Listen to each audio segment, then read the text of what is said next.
Muito bem, vamos falar sobre avidez. Você sabe o que significa avidez? Significa um desejo inflamado, um desejo intenso. É quando a pessoa ela já não consegue mais se dominar. E Paulo estava observando que a igreja de Éfeso estava vivendo assim. E ele diz, no capítulo 4, no versículo 19, ele diz, os quais, tendo se tornado insensíveis, observe que eles já tinham perdido a sensibilidade.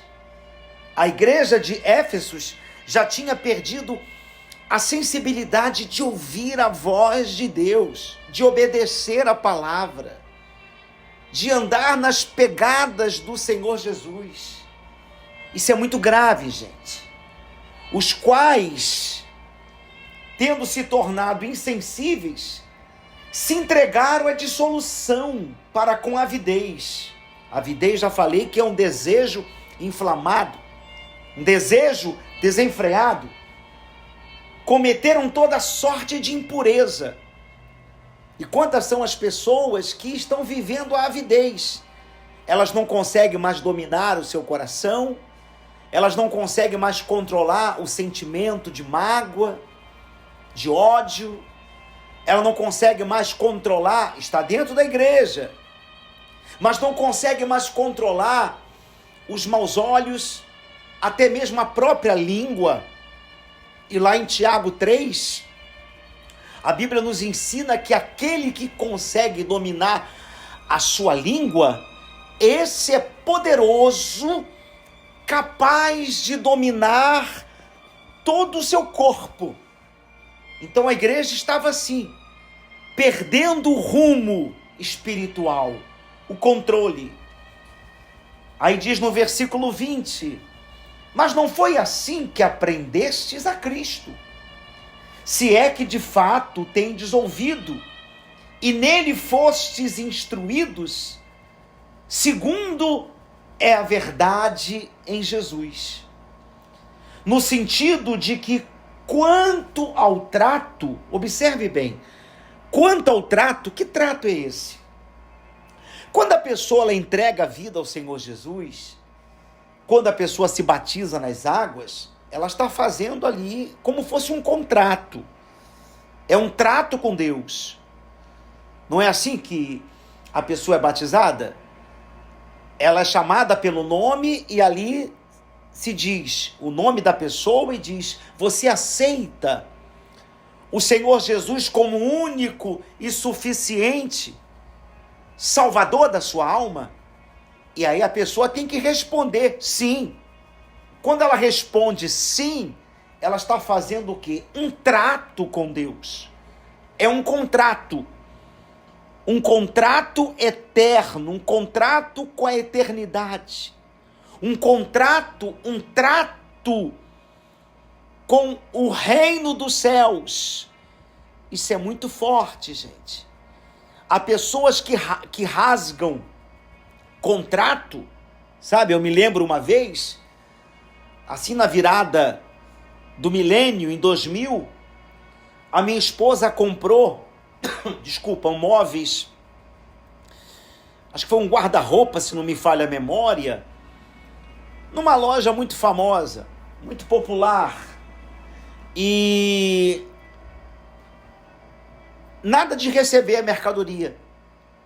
O trato não foi cumprido.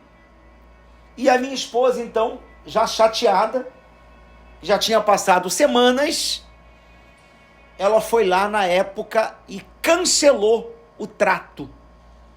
Ela diz, me dá o dinheiro de volta. Vou cancelar o cheque. Naquela época eu usava muito cheque. Então aqui Paulo está dizendo à igreja de Éfeso sobre o contrato. Havia um trato. Olha o versículo 22. No sentido de que, quanto ao trato passado, vos despojeis. Agora, eu quero chamar a sua atenção para a parte principal da pregação. Paulo ele faz 3 admoestação. Você sabe o que é admoestação? Significa advertência. Significa, de uma forma mais branda, suave, conselho. Então Paulo, vamos usar a palavra conselho, que vai ficar melhor. Paulo ele dá 3 conselhos, que não deixa de ser uma advertência, tá? Ele dá 3 conselhos à igreja de Éfeso. O primeiro está: despojeis. No versículo 22, no sentido de que quanto ao trato passado, vos despojeis. O que é isso? É a pessoa se despir, renunciar, se despir das coisas velhas que não agradam a Deus. Há pessoas que, com o passar do tempo, elas vão se despindo de forma errada das vestes celestiais, das coisas santas, e ela vai se vestindo de impureza, de coisas que são abomináveis aos olhos de Deus. Então, a primeira advertência que Paulo faz é sobre se despir, se despojeis do velho homem, que se corrompem segundo as concupiscências do engano. Aí no versículo 23, vem a segunda advertência: e vos renoveis. O que é isso? O que significa vos renoveis? Significa a pessoa, sabe, largar, sair do caminho errado. Renoveis já fala de uma renovação, buscar uma renovação, buscar um avivamento, porque há pessoas que estão vivendo em pecado, sim, mas há quem não esteja vivendo em pecado, mas ela parou no tempo, a fé dela deixou de estar em movimento. Você já ouviu aquela frase que diz assim, ó: o Ministério da Saúde adverte, água parada causa dengue. Vamos trazer isso agora para o campo espiritual. A igreja de Éfeso estava assim. Eles já não exercitavam mais a fé. Como se não bastasse, porque deixaram de exercitar a fé, já começaram a ser contaminados com o velho homem. Está aí no versículo 22. Eles começaram a se corromper. Por isso Paulo diz, olha, é necessário que vocês venham se despir dos maus pensamentos, dos maus sentimentos, dos maus olhos, de tudo aquilo que não agrada a Deus. Aí vem a segunda advertência, no versículo 23. Vocês precisam se renovar, fazer algo novo. Como assim, bispo, algo novo? Você está orando meia-noite? Já está um tempo orando meia-noite? Ora à tarde. Ora depois 3 da manhã. Depois você diz assim, não, eu vou fazer um jejum. De maneira que o inimigo da sua fé, quando ele pensa que você está fazendo um propósito, seja ele de oração, seja ele na leitura da Bíblia, seja ele de jejum, você já está em outra. Você não para. A tua fé está sempre em movimento. Não é assim que Jesus fazia? Quando ele não estava orando, ele estava pregando. Estava ensinando. Quando não estava ensinando, estava curando enfermos. Quando não estava pregando, curando, libertando, ele ia para o monte orar. E é o que eu vou fazer nesta terça-feira. Nesta terça-feira eu vou estar indo com a minha esposa ao monte, para você que quer ver as maravilhas de Deus.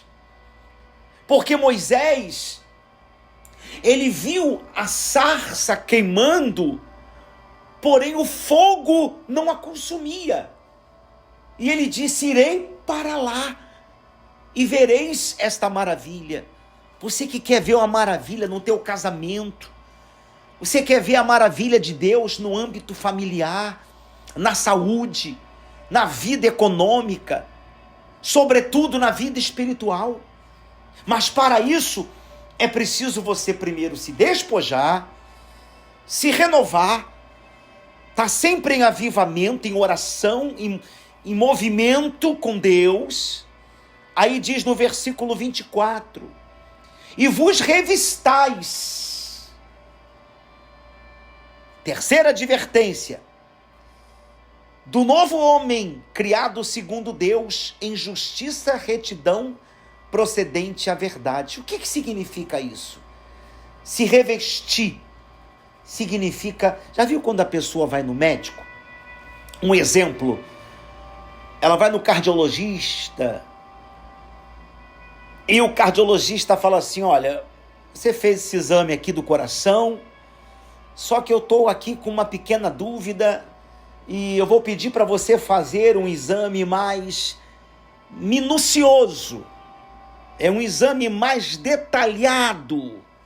É isso que Paulo estava, na terceira advertência, na terceira admoestação, falando: olha, vocês precisam se analisar mais profundamente. Como Paulo, uma certa ocasião, ensinou dizendo: examinai-vos, olha o exame aí, se realmente vós estáis na fé. A fé é tudo, pessoal. Se nós perdermos a fé, a gente perde tudo. Você vê que Jó, ele perdeu filhos, terra, bens, mas ele não perdeu a fé. E porque ele não perdeu a fé, tudo aquilo que ele tinha perdido, ele conquistou em dobro. Olha para Abraão. Abraão tornou-se o pai da fé porque ele nunca deixou de crer, de confiar, de perseverar. Ele se conservou, se conserva, pessoal. Não permita que os maus testemunhos, as condutas erradas que você vê das pessoas que estão próximas a você, e às vezes até de quem deveria dar exemplo. Olhe para Jesus, porque Jesus não se corrompeu com a traição de Judas. Jesus não se corrompeu quando Pedro o negou. Jesus viveu. Ele sentiu na pele o que é rejeição, traição, mau testemunho, escândalos. Mas ele permaneceu olhando para o Pai. Se você está numa igreja e você vê que o ensinamento está errado, não condiz com a palavra, ao ponto de você dizer assim: eu estou me sentindo mal, então saia. Mas não saia da presença de Deus. Não deixe de exercitar a sua fé. Não deixe de viver em comunhão com Deus. Não deixe de buscar uma igreja para você congregar. A igreja é como a escola. Isso é muito forte. Deixa eu falar uma frase para vocês, espero que vocês gravem. Morrer para a velha vida. Não basta você morrer para a velha vida. O que é morrer para a velha vida? É quando a pessoa se converte, entrega a vida para Jesus. Mas isso é importante? É, mas não é tudo. Agora vem a segunda parte da frase. Morrer para a velha vida. Mas também é preciso haver ressurreição. Sabe, há pessoas que elas pararam no meio do deserto. Há pessoas que elas pararam no meio do caminho. Elas foram para a igreja, se batizaram nas águas, largaram o pecado, tornaram-se dizimista, ofertante, meditaram na palavra, mas deixou de buscar essa ressurreição. Deixou de buscar esse poder maior, essa dose mais forte. Porque isso nós temos que buscar todo dia. A salvação nós conquistamos todo dia. Não existe essa história, ontem eu fui salvo, hoje eu estou salvo e amanhã eu serei salvo. Sim, ontem você foi, hoje você está e amanhã você será, se você continuar obedecendo, exercitando a fé, se despojando das coisas que não agradam a Deus, consagrando a sua vida. E por falar em se despojar, eu quero finalizar uma coisa muito importante. No versículo 23, quando Deus manda, através de Paulo, a igreja de Éfeso se renovar na comunhão, no exercício da fé, ela diz, e vos renoveis no Espírito. Observe que o Espírito aí está em letra minúscula. É eu que tenho que me renovar. Eu que tenho que a cada dia fazer algo novo. Grava essa palavra, algo novo, para que eu venha estreitar o meu relacionamento com Deus. Caso contrário, quem não fizer isso, cedo ou tarde, vai ser como uma raiz seca. E eu pergunto, uma raiz seca não pode se sustentar. Uma raiz seca não consegue manter uma árvore de pé. Talvez a sua raiz com Deus já vem sendo cortada, mas Deus lhe ama tanto, tanto.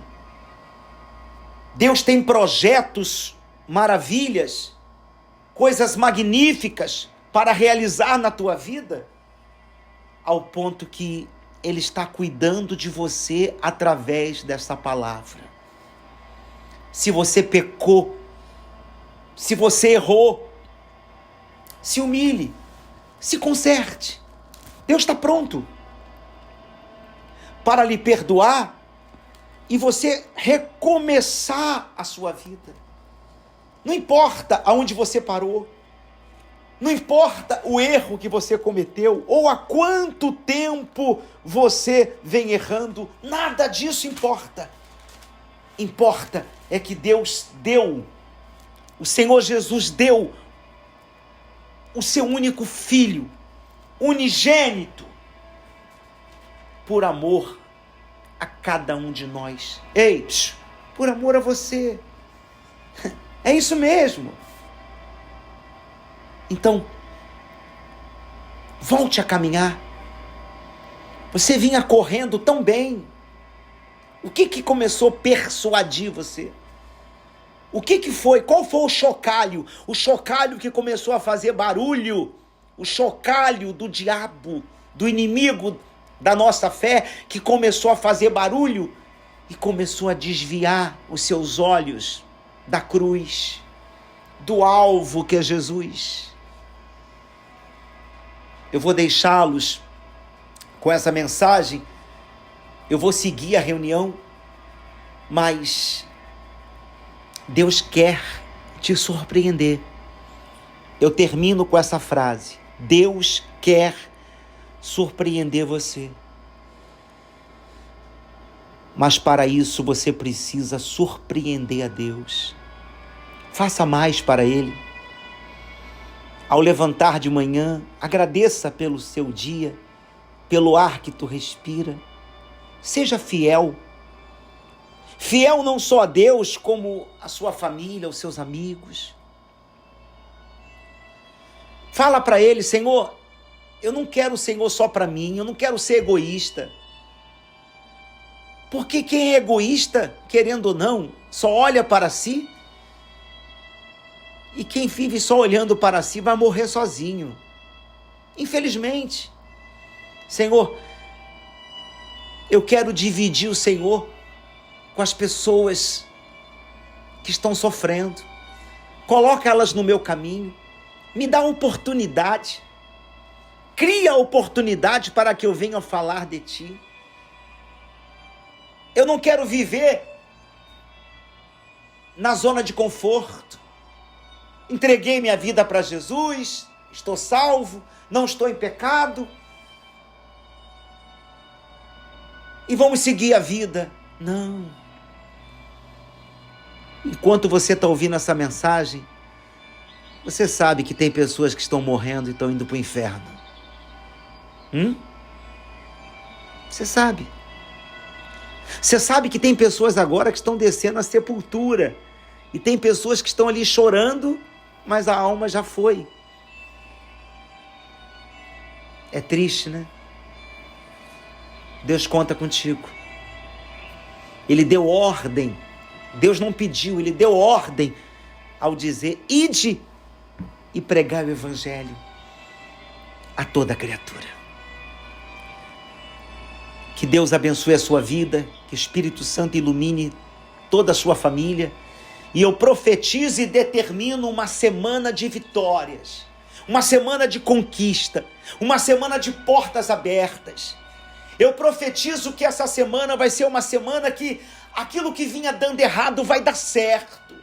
O que não acontecia começa a acontecer. Então fala para Jesus: Senhor, assuma o controle da minha vida. Senhor, eu quero enterrar, sepultar, fazer uma cova e enterrar definitivamente, Senhor, a avidez, que é o desejo inflamado, descontrole total, tudo aquilo que faz você viver sem controle, que desagrada a Deus. Fala: meu Deus, eu determino o enterro do velho homem, da velha natureza, e eu quero recomeçar a minha caminhada com o Senhor, andando firme nas tuas pegadas. Fala para Jesus: Senhor, eu quero influenciar as pessoas e não ser influenciadas. Eu quero, no bom sentido, contaminar as pessoas com teu poder, com a tua unção que traz saúde, fé, prosperidade, salvação. Mas eu não aceito ser influenciado pelo espírito do medo, da dúvida, da incerteza, do ódio, da mágoa, dos maus olhos.